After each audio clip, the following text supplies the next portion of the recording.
হঠাৎ আজ সন্ধ্যাবেলায় ননদার নন্দায় না বলেই চলে আসছে আমার বাসায় বেড়াইতে। এই ফার্স্ট টাইম তারা আমার বাসায় বেড়াইতে আসলো। এর মধ্যে আমার গ্যাস সিলিন্ডারটাও শেষ হয়ে গিয়েছে। তো এই রাতের বেলায় কিভাবে কি তাদের আপ্যায়ন করলাম সবকিছুই থাকছে আজকের ভিডিওতে। আসসালামু আলাইকুম everyone, welcome back to my page Irin's lifestyle. আশা করি সবাই অনেক ভালো আছেন। আল্লাহর আশেষ রহমতে আমরাও অনেক ভালো আছি আলহামদুলিল্লাহ। মেহমান আসলে তো সবারই ভালো লাগে, আমারও অনেক বেশি ভালো লাগতেছিল। এই প্রথমবার আমার বাসায় কেউ বেড়াইতে আসলো। গত 2 বছরে আমার শ্বশুর বাড়ির দিক থেকে কেউই বেড়াইতে আসেনি আমার বাসায়। এই প্রথম আমার ননদার নন্দাই আসছে আমার বাসায় বেড়াইতে। তো তাদের রান্না করে খাওয়ানোর সুযোগ হয়েছে, কিন্তু সন্ধ্যাবেলায় গ্যাসটা শেষ হয়ে গিয়েছিল। তাদের কিভাবে কি আপ্যায়ন করব কিছুই বুঝতে পারতেছিলাম না। আর এই দিনে প্রচুর পরিমাণে বৃষ্টি হচ্ছিল, আমার বাসার সামনে অনেক পানি জমে গেছিল। এর মধ্যে গ্যাসটা কিভাবে নিয়ে আসবে, বৃষ্টিও পড়তেছিল। তারপরেও কোনো উপায় না পেয়ে হাজবেন্ডকে পাঠিয়ে দিলাম সিলিন্ডার নিয়ে আসার জন্য। যদিও আমার বাসায় ইন্ডাকশন আছে,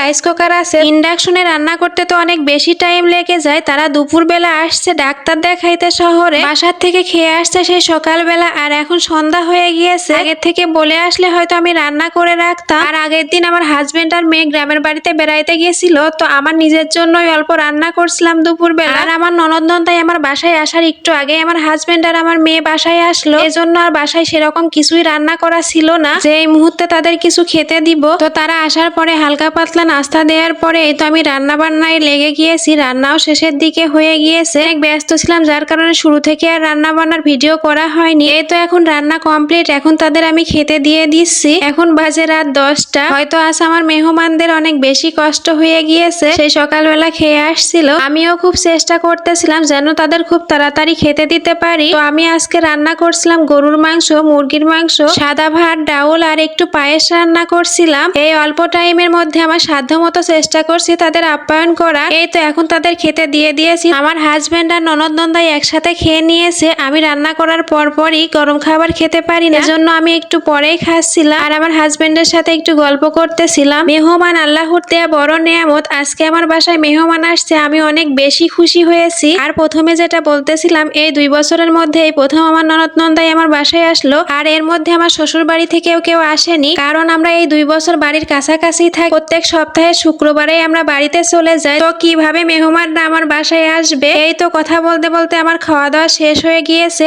এখন আমি থালা বাসনগুলো পরিষ্কার করে রান্নাঘরটাও পরিষ্কার করে রাখবো। আর যেই খাবারগুলো বেঁচে গিয়েছে সেগুলো ফ্রিজে রাখবো। সবকিছু ফ্রিজে রাখার পরে এখন আমি রুমটাও ঝাড়ু দিয়ে নিচ্ছি। রুমের মধ্যে অনেক ধুলাবালি হয়েছে। এমনিতেও আমি রাত্রেবেলা রুমটা ঝাড়ু দিয়ে তারপরেই ঘুমাই, যাতে এই ধুলাবালিগুলো বিছানায় না উঠে যায়। আর কিছু কাজ করে রাখলাম যাতে সকালে তাড়াতাড়ি উঠে রান্না বসিয়ে দিতে পারে। ওরা সকালবেলায় চলে যাবে। সকাল 5:30টায় উঠে রান্না করতে লাগছি। এই তো এখন 7টা বাজে। এই টাইমে ওরা খাওয়া দাওয়া করে চলে যাচ্ছিল। নন্দাইয়ের অফিস আছে, তো এই জন্য তারা সকাল সকাল উঠেই চলে যাচ্ছিল।